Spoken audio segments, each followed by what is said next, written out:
Hello and welcome to Litho Class, an online tutorial to introduce you to the concept of lithography from UC Berkeley's Marvell Nanofabrication Laboratory. I'm Allison Dove.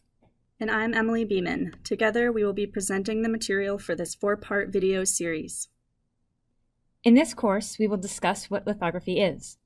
We will step through a lithographic process. We will discuss the different ways you can expose photoresist to define your pattern. And we will talk about how to align different device layers to each other. Finally, we will talk about how to balance different process constraints to achieve your desired final product. So what are we trying to accomplish with lithography anyway? Whether you're making a transistor, a laser, a superconducting detector, or something else entirely, you usually need to put down material in some sort of pattern to create your device.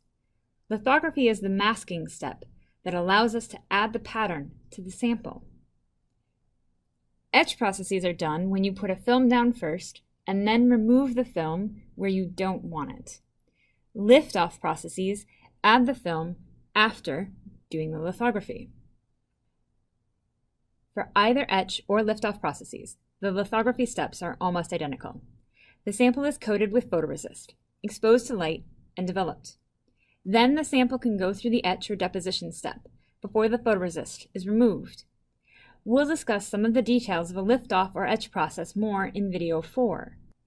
In videos 1, 2, and 3, we'll focus on understanding the coating, expose, and develop steps, which are the lithography steps. Let's begin by describing the chemicals used in photolithography. Probably the most important chemical in photolithography is the photoresist. Photoresist has 3 components. First, a photoactive compound. This is the part that will react with light to form the pattern. Second, a polymer backbone. This is what makes photoresist a solid, and is the part of photoresist that resists etching.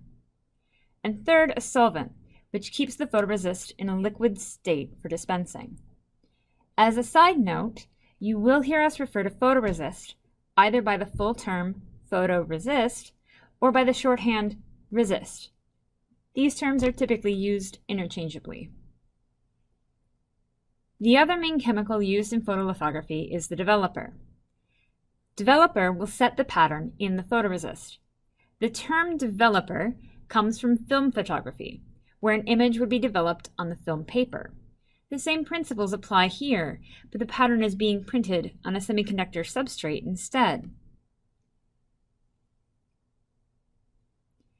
During development, the sample is placed in the liquid developer, and you can see the pattern begin to appear. After a set amount of time, the sample is removed from the developer and rinsed with water. Here you are seeing manual development, but development can also be done on a track tool.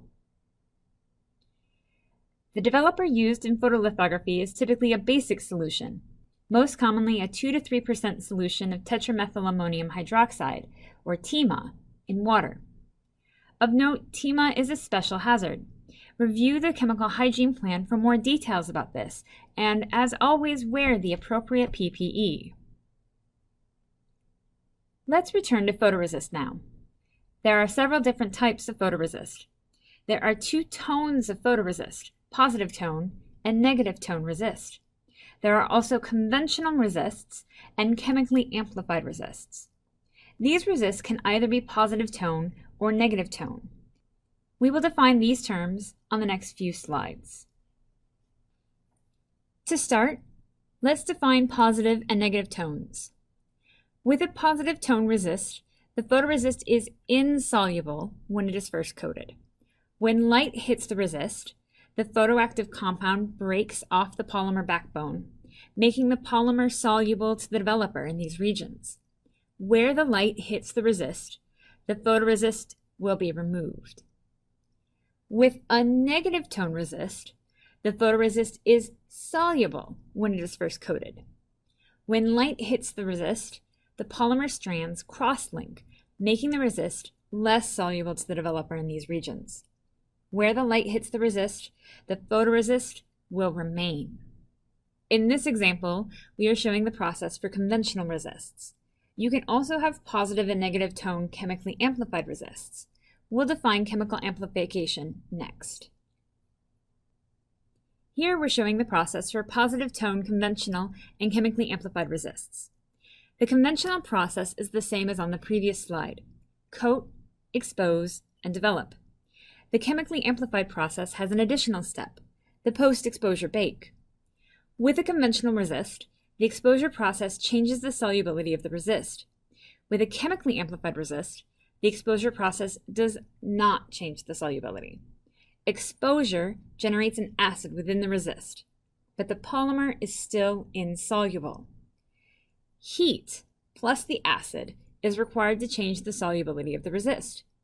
After the post-exposure bake, the photoresist can be developed, as with the conventional resist.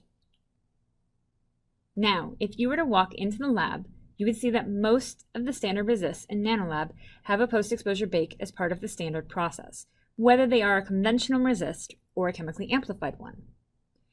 This is to reduce any standing wave effects in the resist and to improve process sensitivity and latitude. From physics, we know that light is both a particle and a wave. Thinking of the exposing light as a wave, you can imagine the light traveling through the resist and reflecting off the substrate. Interference between the incoming and reflected light can be seen in a standing wave pattern in the developed resist. Baking the resist prior to development diffuses these standing waves, leaving a smoother sidewall. This is the end of video 1. In the next video, we will discuss in more detail the individual steps in a typical lithography process.